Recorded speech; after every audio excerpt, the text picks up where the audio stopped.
There's a story going around on social media this week about two 5-year-old boys who are best friends, Jax and Reddy. Jax's mother told him about a week ago that he needed a haircut. So Jax decided that he wanted a haircut just like Reddy. He was so thrilled at the prospect of looking like his friend, and in his mom's words, he said he couldn't wait to go to school on Monday with his hair like Reddy's, so that his teacher wouldn't be able to tell them apart. He thought it would be so hilarious to confuse his teacher with the same haircut. She concluded, "Here's a picture of Jax and Reddy from their Christmas program before Jax's haircut.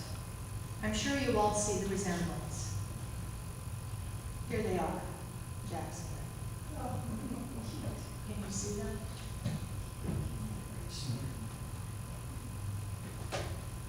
I'll like that. Cute little boys. Here you go, Theo.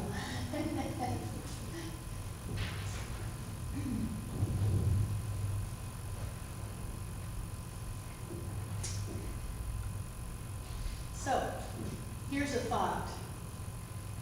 The last sentence before today's text from Genesis says this: "And a man and his wife were both naked, and they were not ashamed."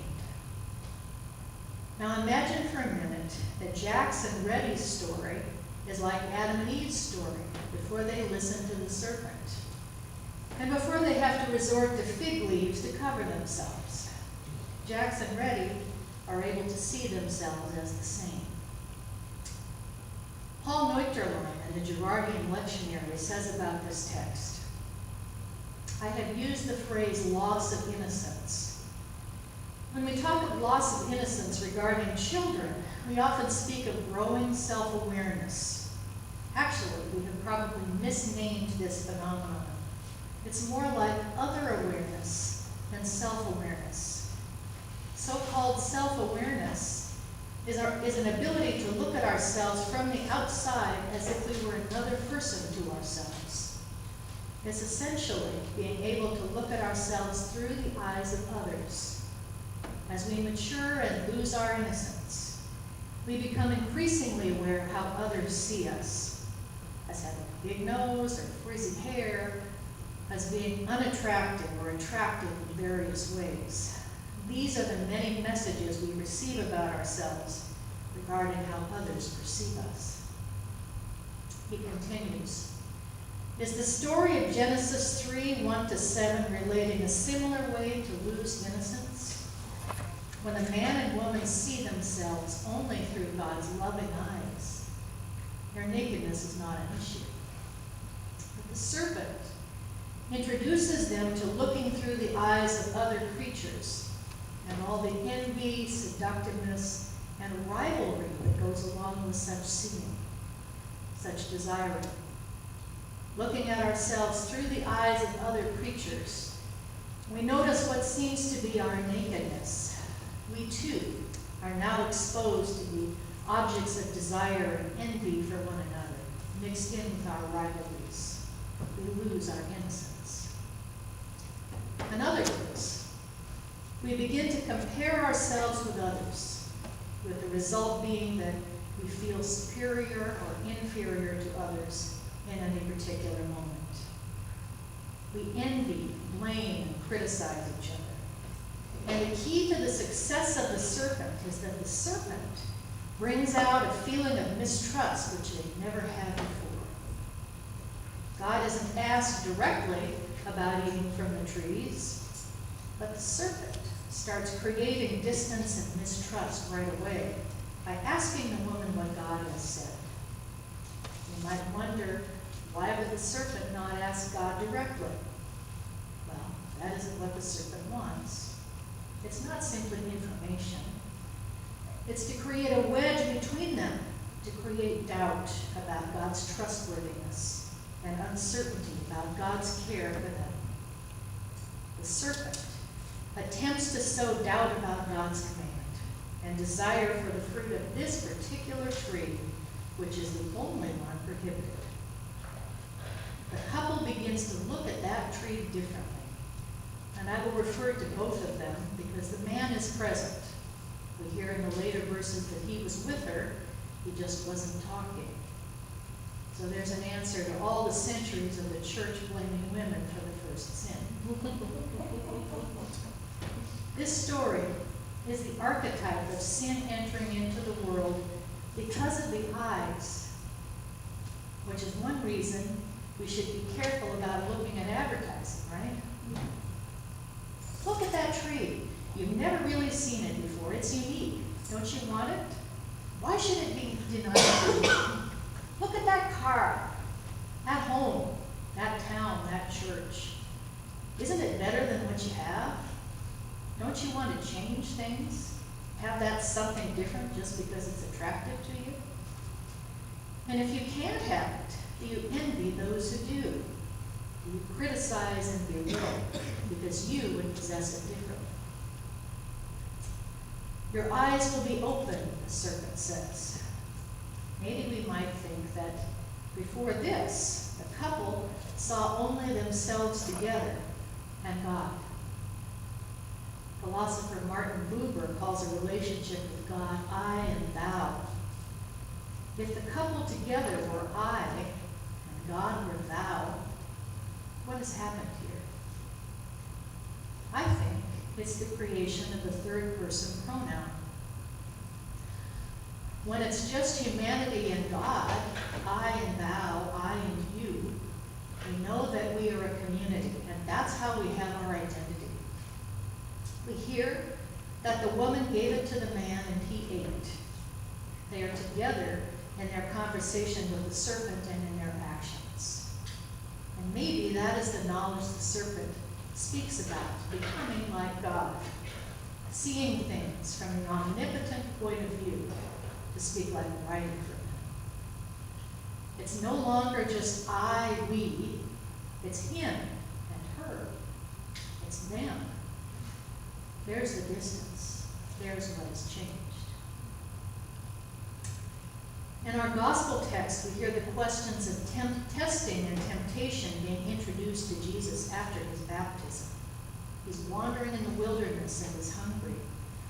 Although he has seen the presence of the dove at his baptism, signifying the Spirit of God, and has heard God's voice claiming him as God's beloved Son, still, the tempter uses that identity to try to create a wedge between himself and God, just like we hear in our Genesis story.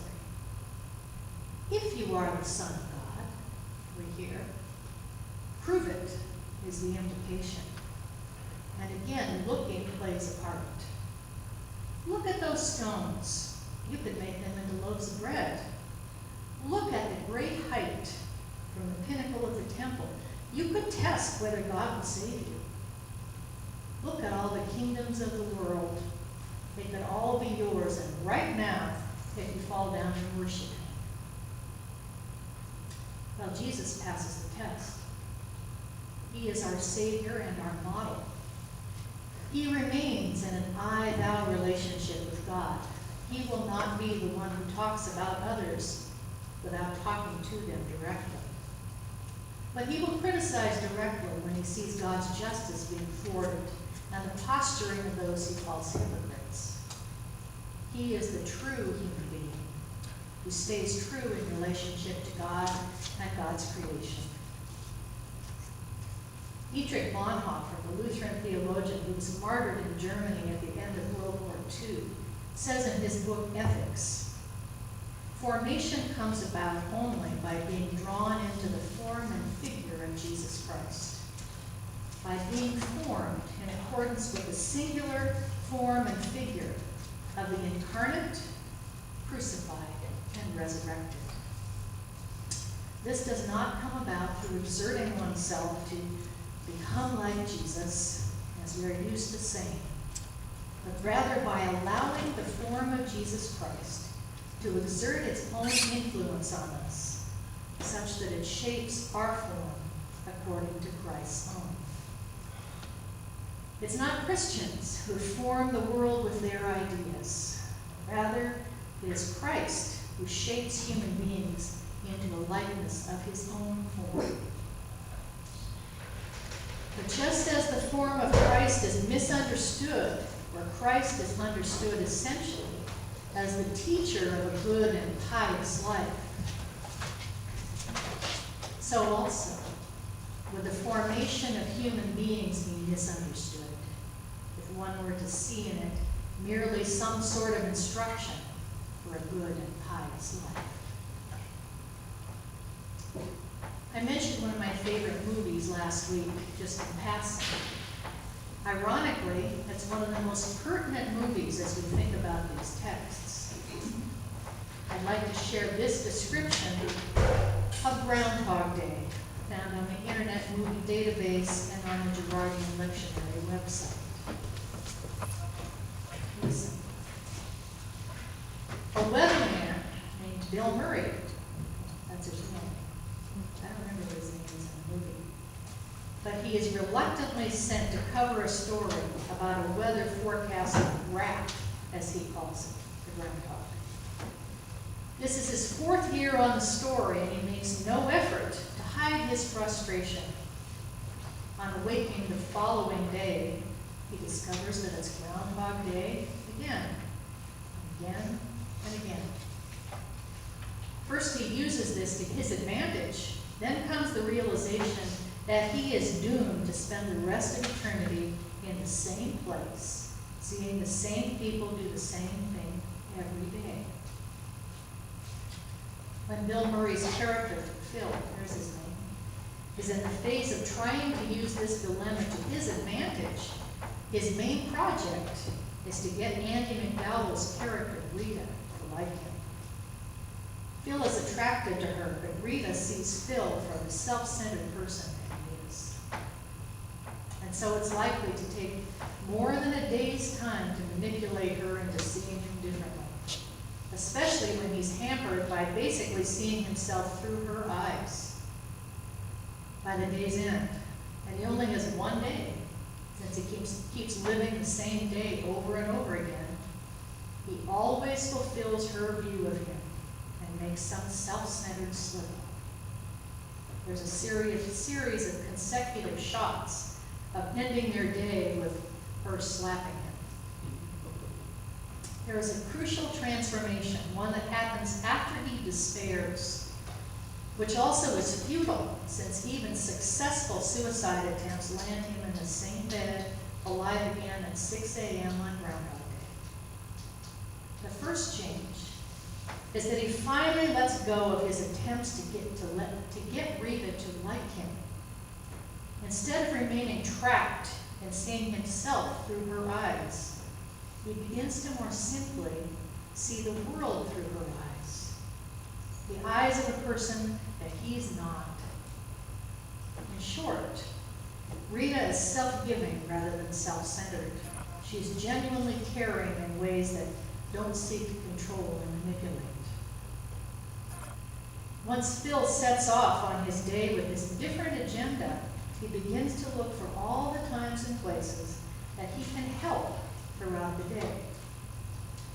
Phil catches a boy falling out of a tree, fixes the flat tire of several elderly women, and performs the Heimlich maneuver on the town's mayor, saving him from choking on a piece of steak in a restaurant. He's given up spending time with Rita in favor of finding as many people and as many situations as he can in which he can genuinely be of help. His day becomes so increasingly filled with helping the good people of Punxsutawney, Pennsylvania, that he begins to be treated as a town hero at the evening celebration. Then, another transformation takes place.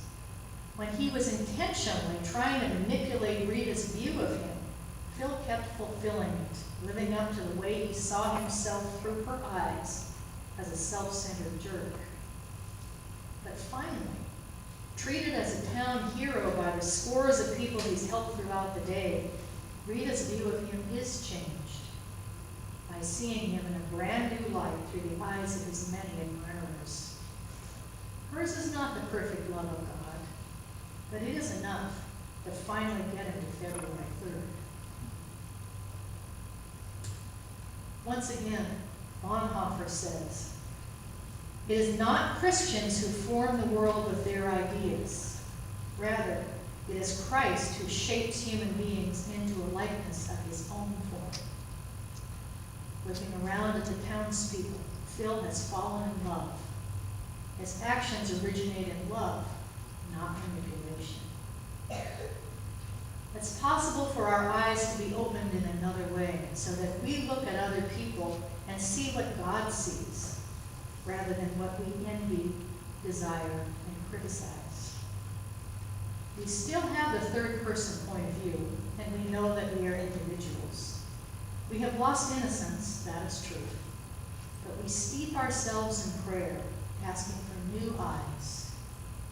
And through God's love that has pursued us from the beginning, we receive Christ's grace given to all, and multiple daily opportunities to serve others in love.